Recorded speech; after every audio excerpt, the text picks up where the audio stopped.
بسم اللہ الرحمن الرحیم۔ نبی کریم صلی اللہ علیہ وآلہ وسلم ایک مرتبہ ایک ہی رات میں اپنی تمام بیویوں کے پاس گئے۔ حضرت محمد صلی اللہ علیہ وآلہ وسلم کی 9 بیویاں تھیں۔ امام بخاری رحمۃ اللہ نے کہا کہ مجھ سے خلیفہ ابن خیاط نے بیان کیا، کہا ہم سے یزید زری نے بیان کیا اور کہا ہم سے سعید نے بیان کیا۔ حضرت انس رضی اللہ عنہ نے بیان کیا، انہوں نے حضرت محمد صلی اللہ علیہ وآلہ وسلم سے پھر یہی حدیث بیان کی۔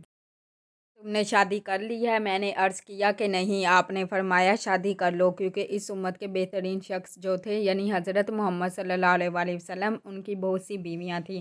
بعضوں نے یوں ترجمہ کیا ہے کہ اس امت میں اچھے وہی لوگ ہیں جن کی بہت عورتیں ہوں۔ نبی کریم صلی اللہ علیہ وآلہ وسلم نے فرمایا عمل کا دار و مدار نیت پر ہے، اور ہر شخص کو وہی ملتا ہے جس کی وہ نیت کرے۔ اسی لیے جس کی ہجرت اللہ اور اس کے رسول کی رضا حاصل کرنے کے لیے ہو، اسے اللہ اور اس کے رسول کی رضا حاصل ہوگی، لیکن جس کی ہجرت دنیا حاصل کرنے کی نیت سے یا کسی عورت سے شادی کرنے کے ارادہ سے ہو، اس کی ہجرت اسی کے لیے ہے جس کے لیے اس نے ہجرت کی۔ ہم نے نبی کریم صلی اللہ علیہ وآلہ وسلم کے ساتھ جہاد کیا کرتے تھے اور ہمارے ساتھ بیویاں نہیں تھیں، اس لیے ہم نے کہا کہ یا رسول اللہ، ہم اپنے آپ کو خصی کیوں نہ کر لیں؟ آپ نے ہمیں اس سے منع فرمایا۔